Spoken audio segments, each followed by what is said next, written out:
Good evening, everyone. It's Mark Porchetto on the Punt Racing again. This is looking at Flemington tomorrow, starting with race number 1, the Carbine Club Stakes for a Group 3 for 3-year-olds. I've settled on the Chris Waller trained Panova number 9. Love that win in Sydney. Lot to like about it. Waller targets this race, and I think she's a really good chance tomorrow. Vinrock is the main danger after running 4th in the Guineas. The favourite, Regal Award, winning by 7.5 lengths, visually looked really impressive, but this is a different kettle of fish. I think that I just think benchmark 70 compared to Group 3 and Group 1 company, it's a little bit different. So race 1, number 9, Panova on top. Race number 2, the Tab Vanity. I think it's a very open race. I'm actually going to stick with Stardom. Now, you know, it has to rise in trip, the furlong, but, you know, we'll be on the speed and I think can be really hard to beat. She's Alibi was good, finishing behind Tentris at Caulfield, and will start favourite, so be very interesting to see how that horse goes. Chadley comes down from Sydney, no luck behind Panova actually, which I'm tipping in the first race. So that's pretty good. There's a horse called Teen Alalay. I can't even spell it. Say it.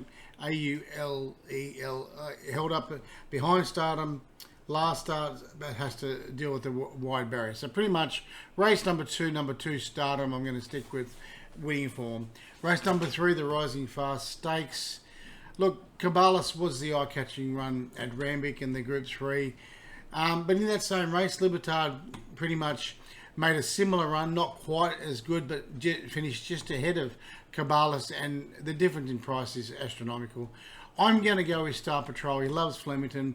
Look, he needs another win, and he's not he's not very young now, but look, he's first 2 runs this prep behind good horses, holds him in good stead here. So I'm actually going to back race 3, number 3, Star Patrol. Caballos will be interesting to see how it goes. GG's Mistruth, really good last start after not firing first up for a new stable, and Libertad in for 4th. So race number 4, the Wakeful Stakes.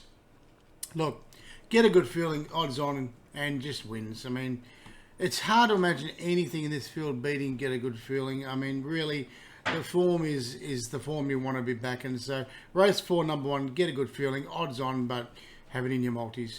Race number 5, I've tossed up Media World. I backed last start after winning well at Flemington, the prior start. The prior start when Mickey D rode Media World, you know, set on the speed and just went and kicked. And I think Mickey D will try and do the same again. Zoo Sensation is in terrific form, and I'll probably have a little bit on both of those because, that horse beat King Zephyr at odds on last start. I know King Zephyr will probably start favourite again, and there's no doubt he's a good horse, but I just don't think that he should necessarily start favourite every time. So I've got race number 5. I'm actually going to back Media World and Sensation, and King Zephyr will be in the multis, in the exotic bets as well. Race 6, the Coolmore Stud Stakes. Look, I like BWAC. That win in the Golden Rose at Rosehill was something else. Yeah, it has to go back a furlong here, but look, I think that the horse will be on the speed, and I think it'll prove very, very hard to beat. Tentris, that win was impressive last time at Caulfield.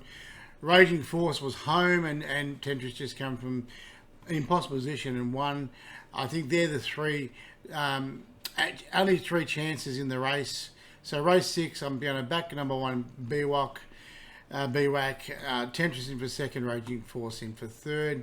The Victoria Derby, I already did a video on that, but in a nutshell, if it's a slowly run derby, Observer should win from the draw if it stays.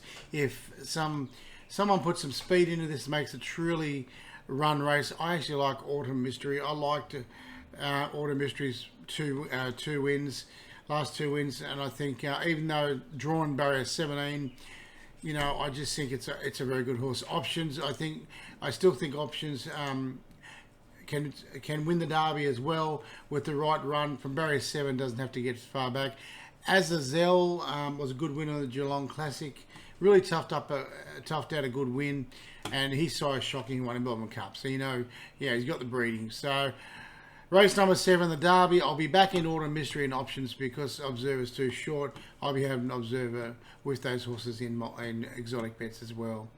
Now the Empire Rose Stakes. Look, prior to Jenny, when I normally back her, she doesn't win, and when I don't, she does. But at the end of the day, look, she may not be at her very best, except for that very first up win. But against this field, look, Fangirl, I think, is 0 from 4 against Prodigy, and Fangirl's not exactly lining up things that much either every race. So I do think that Prodigy will win tomorrow, and getting about $4.50 or something current odds, or even $5, good price for her. She'll get out in front, roll along, and at a good clip, and I think she can win tomorrow. Fangirl to run 2nd, Like a Lucy 3rd, Lazura in for 4th. Race number 9, the last race. I'm sticking with Raven Summer. I was on it last time. I think Blake Shin can get the best out of her. I think, look, she's a good mare. She's bulletproof. Was good winning at Caulfield, but does mix of form. Stratton Angel wins once every blue moon, and that was 2 weeks ago.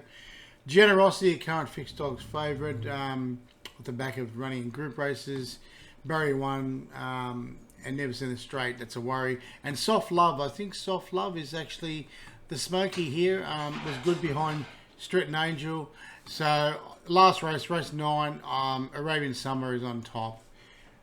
So just looking at a recap, my best bets are race 6, number 1, BWAC, and race 4, number 1, Get a Good Feeling. I'm sure it'll win, but it's odds on, so make of that what you will. Quaddy is 137, 13567, 1267, and 25613. As always, gamble responsibly. Good punting. I hope you get some winners. Derby Days it's the best race day of the year in my eyes. I know there's been a lot of debate recently, but Derby Day is just the best. If you do like my YouTube videos, please subscribe. It costs you nothing. And as always, thanks for watching.